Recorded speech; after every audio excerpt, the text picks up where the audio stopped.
अलग जगहों पर आज पूरे दिन ये देखने को मिलेगा। आगे बढ़ते हैं और खबर राजौरी जिले से आ रही है, जहां पर एक इलाके में संदिग्ध मौतों का रहस्य लगातार बरकरार है। पिछले 40 दिनों के दौरान रहस्यमयी तरीके से यहां पर 14 लोगों की मौत हुई है।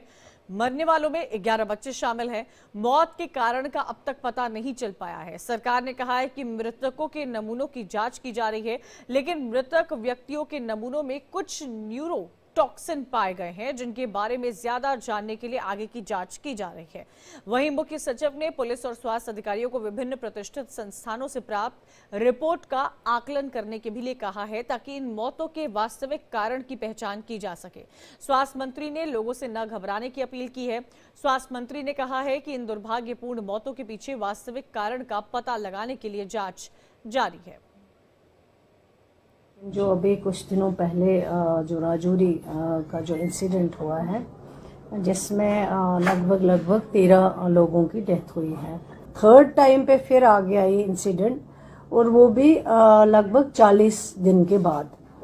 अगर खुदा न खास्ता कोई बीमारी होती तो वो फिर फैल जाती, वो इतनी देर जो है रुक नहीं सकती थी। जो लेकिन जो टेस्ट आए, वो टेस्ट जो है वो सारे नेगेटिव आए हैं। जिन जिन सैंपल का टेस्ट लिया गया है, चाहे वो पानी का हो, चाहे वो फूड ग्रेन्स का हो, चाहे वो बाकी जो वहाँ पे उन्होंने चीज़ें इस्तेमाल की हुई थी, बिस्किट जो भी हैं, वो सब नेगेटिव आए हैं। और उसके बाद सारा जो भी इन्फ्लुएंजा टेस्ट वो भी नेगेटिव आया है।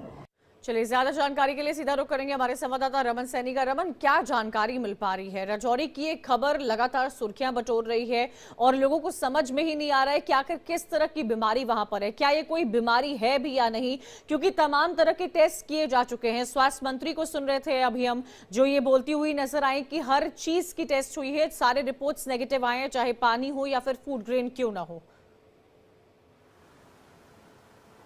जी हाँ कंचन, बिल्कुल यही सबसे बड़ा सवाल है कि आखिरकार ये जो मौतें हो रही हैं ये क्यों हो रही है। और मैं आपको ये अपडेट देता हूं कि ये मौतों का आंकड़ा जो है अब बढ़कर 15 हो चुका है, जिसमें एक महिला, एक पुरुष, एक बुजुर्ग समेत 12 बच्चे जो हैं वो इन मौत का जो है वो शिकार हुए हैं, इस बीमारी का शिकार हुए हैं। अब आखिरकार ये बीमारी है क्या, क्योंकि सबसे पहला केस जो है वो 7 दिसंबर को आया था, जब राजौरी के कोटरंका इलाका का जो बड़ाल गाँव है, वहां पर फैजल हुसैन के घर पर एक कार्यक्रम था। वहां पर एक परिवार के लोग जो है वो खाना खाने जाते हैं, और जैसे ही खाना खाकर घर वापस आते हैं तो एक एक कर बच्चों को उल्टी, दस्त, बुखार, पसीना आना जो है वो शुरू हो जाता है। और उसके बाद जब उनको हॉस्पिटल में एडमिट करवाया जाता है तो वहां पर एक एक कर जो है वो मौतें हो जाती हैं। फिर दूसरा चरण हुआ जिसमें 4 लोगों की मौत हुई, फिर तीसरे चरण में अब 6 लोगों की मौत हो चुकी है। तो कुल मिलाकर अभी तक 15 लोग जो है उनकी जान चली गई। और ये तीनों जो फेज में इंसिडेंट्स हुए हैं, जो मौतें हुई हैं, वो 3 परिवार के साथ जुड़ा हुआ पूरा मामला है। फैजल हुसैन के साथ में 1.5 किलोमीटर दूर उनके एक रिश्तेदार रहते हैं, जो उनके घर पर खाना खाने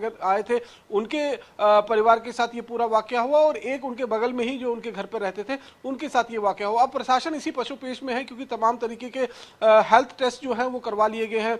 एपिडेमिक है नहीं, क्योंकि एपिडेमिक होता तो पिछले 40 दिनों में। एक और बात यहाँ पर बताइएगा, जो ये 15 लोगों की जान गई है, क्या ये 15 के 15 लोग एक ही विसिनिटी में रहने वाले थे, या राजौरी के अलग अलग इलाकों में हुए, या इनके मकान सटे हुए हैं, एक साथ ही रहते हैं, एक साथ खाते पीते हैं? देखिए, मैं आपको वही बता रहा था ना कि 3 ही परिवार के लोग हैं जिनके 15 लोगों की जान गई है। एक परिवार जो है, जिस परिवार के घर में लोग खाना खाने गए थे, वो परिवार शामिल है, और उसके साथ में एक बगल में ही उनका एक घर है, उनके रिश्तेदार का ही घर है।